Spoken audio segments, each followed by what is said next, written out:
Friends, KCR కారుకి ప్రమాదం, పరిస్థితి చాలా విషమం. ఈ విషయాన్ని తెలుసుకునే ముందు వీడియో మీరు కంప్లీట్గా చూడండి. అప్పుడే మీకు కంప్లీట్ ఇన్ఫర్మేషన్ ఏంటో అర్థమవుతుంది. అదేవిధంగా చాలామంది వీడియో చూస్తున్నారు కానీ సబ్స్క్రైబ్ చేసుకోవడం మాత్రం మర్చిపోతున్నారు. దయచేసి సబ్స్క్రైబ్ చేసుకోండి. సబ్స్క్రైబ్ చేసుకోవడం వల్ల నేను చేసే ప్రతి ఒక్క అప్డేట్ మీరు ముందుగానే పొందగలుగుతారు. అదేవిధంగా చాలామంది లైక్ చేయడం మర్చిపోతున్నారు. దయచేసి లైక్ చేయండి. లైక్ చేయడం వల్ల ఇన్ఫర్మేషన్ అనేది మనం చాలామందికి రీచ్ చేసిన వాళ్ళు అవుతాం.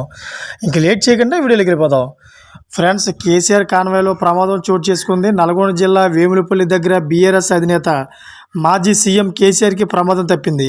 కాన్వాయ్లో వాహనాలు ఒకదానితో ఒకటి ఢీకొనడంతో 8 వాహనాలు తీవ్రంగా దెబ్బతిన్నాయి.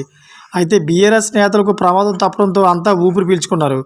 కాన్వాయ్లోని కారు డ్రైవర్ సడన్గా బ్రేక్ వేయడంతో వెనక ఉన్న వాహనాలు ఒకదానితో ఒకటి ఢీకొన్నాయి. దీంతో వాహనాలు బానెట్ భాగం చాలా డ్యామేజ్ అయింది. మితిమీరిన వేగంతో వెళ్తుండడం వల్ల ఈ ప్రమాదం జరిగినట్లు తెలుస్తోంది. లోక్సభ ఎన్నికల నేపథ్యంలో కేసీఆర్ ఎన్నికల ప్రచారాన్ని షురూ చేశారు. రోడ్డు షో, బస్సు యాత్ర ద్వారా ప్రచారాన్ని మొదలుపెట్టారు. తెలంగాణ భవన్లోని తెలంగాణ తల్లి విగ్రహానికి కేసీఆర్ పూలమాల వేసి బస్సు యాత్ర మొదలుపెట్టారు. హైదరాబాద్ నుంచి మిర్యాలగూడకు భారీ కాన్వాయ్తో కేసీఆర్ యాత్రను మొదలుపెట్టారు. ఇవాళ నుంచి 17 రోజుల పాటు యాత్ర కొనసాగనుంది. అయితే కేసీఆర్ బస్సులో వస్తుండగా ఇతర బీఆర్ఎస్ నేతలు, కార్యకర్తలు కేసీఆర్ సెక్యూరిటీకి సంబంధించిన కార్ల కాన్వాయ్లో వస్తున్నాయి. ఈ క్రమంలో ముందు వెళ్తున్న వాహనం డ్రైవర్ సడన్ బ్రేక్ వేయడంతో వెనుక ఉన్న వాహనాల డ్రైవర్లు కూడా సడన్ బ్రేక్ వేశారు. దీంతో కాన్వాయ్లో ఉన్న వాహనాలు ఒకదానితో ఒకటి ఢీకొన్నాయి. ఈ ఘటనలో 8 వాహనాలు తీవ్రంగా దెబ్బతిన్నాయి. ఇవాళ కేసీఆర్ బస్సు యాత్రను ప్రారంభించారు.